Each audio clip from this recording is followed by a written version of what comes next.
इनके लबे रंगी की निछावर थी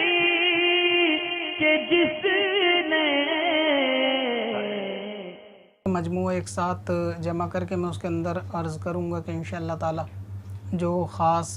पेश आने वाले कुर्बानी के दिनों में ताल्लुक़ से जो गलत फ़हमियाँ या मसाइल है उसके अंदर कोशिश करूँ और इसके अंदर आपके जो है ना सारे सवालात जो हैं वो इंशाअल्लाह ताला ज़्यादा से ज़्यादा इसमें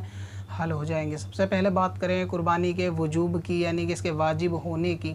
तो देखें इसके अंदर अक्सर जो गलत फ़हमी पाई जाती है वो एक तो सबसे आम है, वो है यानी पैसे का हाथ में होना, कि लोग ये गुमान करते हैं कि अगर पैसा हाथ में नहीं है तो कुर्बानी वाजिब नहीं है, कर्ज़ा लेके नहीं हो सकती। तो ऐसा नहीं है। कुर्बानी अगर अपनी शराइत के अंदर मुकम्मल वाजिब पाई जा रही है तो उसके अंदर कुर्बानी को कर्ज़ा लेकर या अपने सामान को बेच कर भी कुर्बानी कराना उसके लिए वाजिब है। यानी यहाँ मुराद ये है कि कुर्बानी के लिए रकम का हाथ में होना ज़रूरी नहीं है, बल्कि माल का मालिक होना ज़रूरी है। और माल सिर्फ़ पैसे को नहीं कहते, बल्कि सोना, चांदी और दूसरी जो अशियाँ हैं जो हाजत असलिया से बाहर है उसको भी माल शुमार किया जाता है।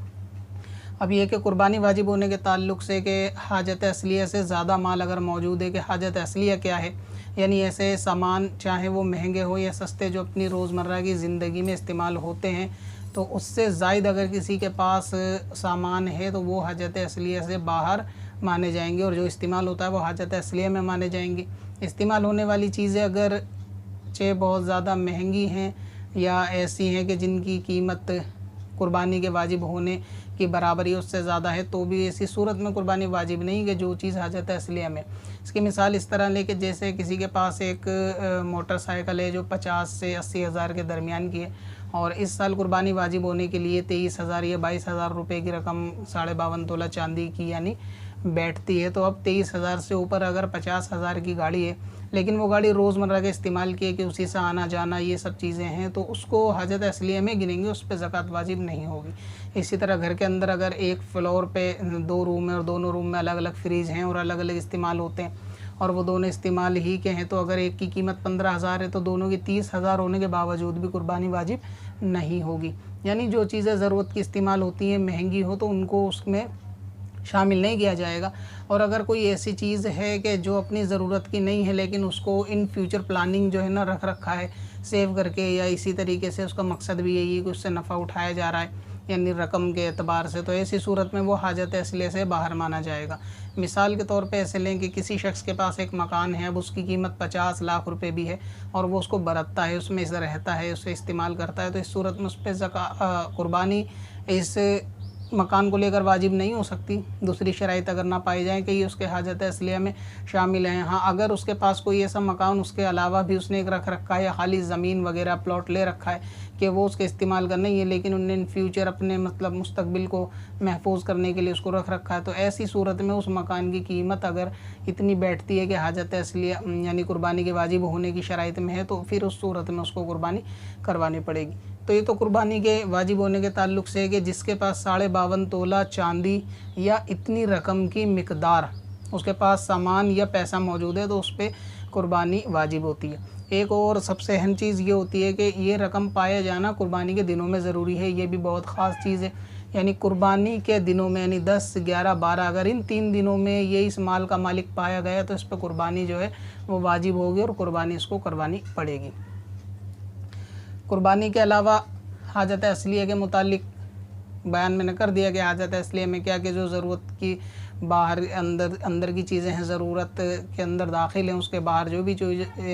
होगी वो हाजत असलिया से बाहर मानी जाएगी, तो उन चीज़ों का जो है ना हिसाब लगाया जाएगा। अमूमन ये होता है कि रकम हाथ में ना होने की सूरत में ज़ेवरों के ऊपर ध्यान नहीं होता, तो 52.5 तोला चांदी या उसकी रकम की बराबर 1 तोला सोना मिकदार पूरी अक्सर कर देता है। यानी जिसके पास 1 तोला सोना और उसके पे थोड़ी रकम या चांदी है, तो इन सब को मिलाकर 52.5 तोला चांदी की रकम अगर मिलती है, यानी आधा किलो चांदी से थोड़ा ऊपर, तो इस सूरत में भी उस पर कुर्बानी वाजिब होगी। अब रहा ये कि अगर उसके पास माल नहीं है या उस वक्त पैसे नहीं हैं तो उसको कर्ज़ा लेने के बाद भी कुर्बानी करानी पड़ेगी। ये जो कहा जाता है कि कर्ज़े से माल फारिग होना चाहिए, इससे मुराद वो है कि माल अगर किसी के ऊपर देन है कर्ज़े का और वो कर्ज़ा देने के बाद उस पर इतना माल नहीं बचेगा तो कुर्बानी माफ़ होगी। लेकिन अगर इस पर इतना माल है और पैसे नहीं है तो इसको कुर्बानी कर्ज़ा लेकर भी वाजिब होगी।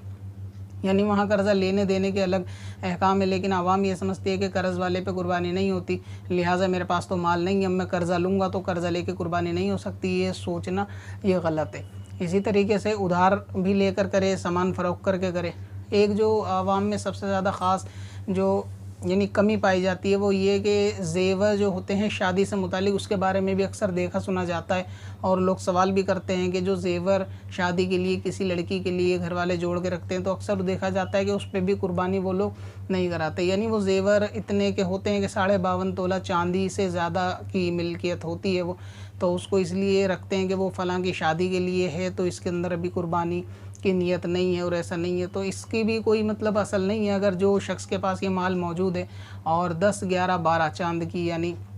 ज़िलहिज्जा ये कुर्बानी के दिनों में, कुर्बानी के अय्याम में ये चीज़ इसके पास पाई गई है, इसके माल का मालिक पाया गया, तो शादी से पहले इस माल के होने की वजह से भी कुर्बानी जो है वो वाजिब हो जाएगी। तो इसलिए कुर्बानी के अंदर ऐसा नहीं है कि अगर जो ज़ेवर शादी के लिए जोड़ के रखेगा उसको जोड़ा नहीं जाएगा। ज़कात और कुर्बानी में एक अहम चीज़ ये है कि ज़कात के अंदर 1 साल का गुज़रना और दूसरी शर्तें पाई जाती हैं कि चलें 1 साल का गुज़रना भी नहीं हुआ, उसके अंदर पहले ही शादी कर लेंगे तो एक अलग मसला है। लेकिन कुर्बानी के अंदर ऐसा नहीं है कि 1 साल का गुज़रना ज़रूरी हो, बल्कि अगर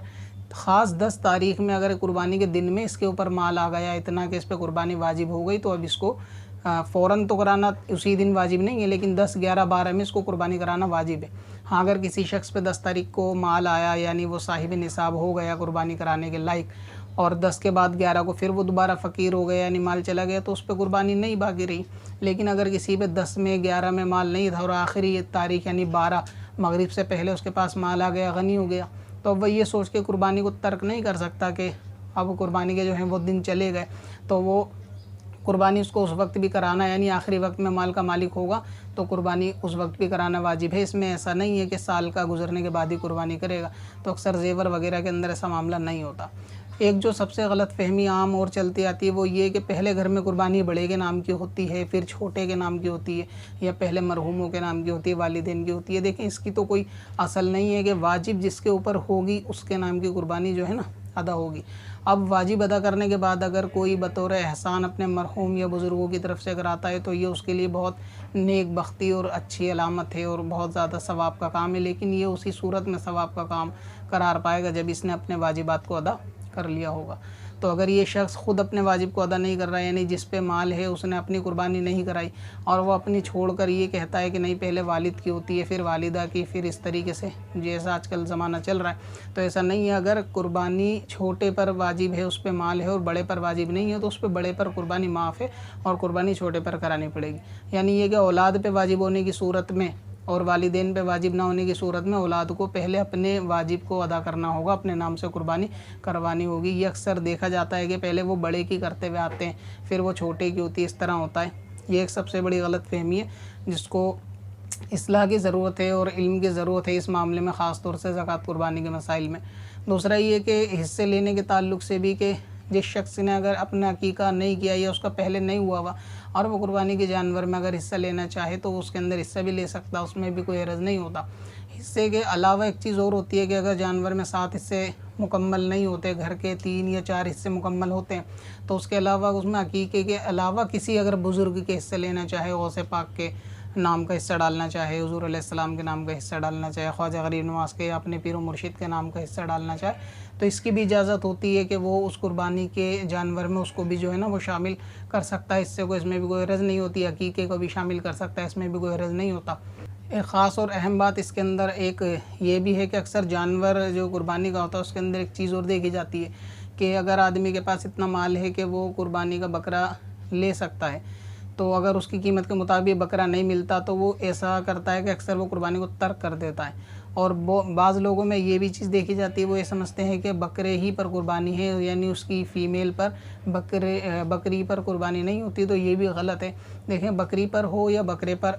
कुर्बानी अदा करने से उसका वाजिब अदा हो जाएगा। हाँ, ये सोच के तर्क कर देना कि बकरी पे कुर्बानी होती नहीं है और बकरे के लायक मेरे पास पैसे नहीं है, यानी बकरा 12-15 हज़ार का है तो मेरे पास इतनी रकम नहीं है, सिर्फ 10,000 है, और बकरी अगर 8,000 की है तो मैं बकरी पे कुर्बानी करूँगा, होगी नहीं। इस लिहाज से कुर्बानी को छोड़ देना तो ये डबल गुनाह का मुस्तहक है। एक तो इस पे जो कुर्बानी वाजिब थी इसको इल्म नहीं था, इल्म ना होने की वजह से गुनाहगार, फिर अपने वाजिब को तर्क करने की वजह से या कुर्बानी को छोड़ देने की वजह से गुनाहगार। तो अक्सर इस मामले में ना पड़ें कि बकरा ही होना शर्त और ज़रूरी है। अगर देखें, अच्छा जानवर होना, बेहतर होना, उसको खूबसूरत होना, महंगा होना, ये सब उसके आदाब और मुस्तहब में से है कि अल्लाह ताला की राह में ऐसा ही करना चाहिए। लेकिन अगर ना होने की सूरत में कुर्बानी को तर्क कर देना तो कोई अक्लमंदी नहीं है। अगर बकरे की गुंजाइश नहीं है तो आदमी हिस्से की तरफ आए, हिस्से की नहीं है तो बकरी की तरफ आए, जबकि बकरी में वही 1 साल वाली शर्त जो उम्र की है वो पाई जाती हो, तो उसमें भी कुर्बानी कर सकता है। अब अक्सर जो रिवाज चला हुआ है वो एक रियाकारी का भी चला हुआ है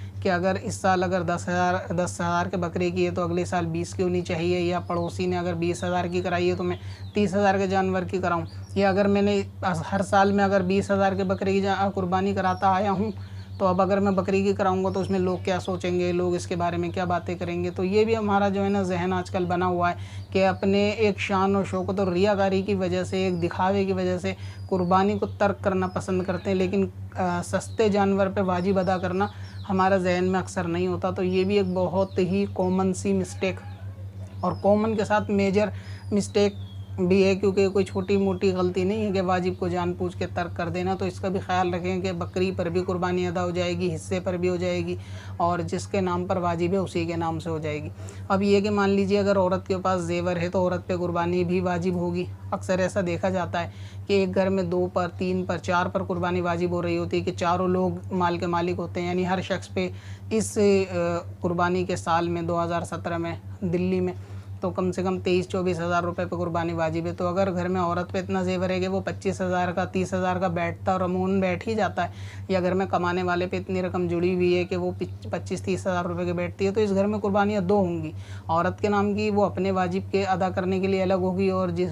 शख्स पे दूसरे पे वाजिब है वो अदा अलग होगी। तो इसमें भी अक्सर ये देखा जाता है कि औरत ये कहकर यानी बरी ज़िम्मा होने की कोशिश करती है कि उस पर ज़ेवर तो होता है पहनने का, लेकिन उसके ऊपर क्या माल नहीं होता। तो ऐसा नहीं है। अगर ज़ेवर की कीमत भी बकरीद के दिनों में इतनी है कि वो वाजिब कुर्बानी उस पर हो, तो उसको वाजिब कुर्बानी करानी पड़ेगी। अब उसकी तरफ से कोई और कराए, या वो औरत कर्ज़ा लेकर कराए, या अपने ज़ेवर को बेच कर कराए, जिस सूरत में कराए उसको बहरहाल कुर्बानी करानी वाजिब है। औरत इस वाजिब से बरी ज़िम्मा नहीं होती, और अक्सर आवाम में देखा जाता है कि ख़ातून का इस तरफ जो है ना रग़बत होती नहीं है कुर्बानी ज़कात के ज़ेवर के ताल्लुक़ से। पत्थर में असल लाले पुरनवार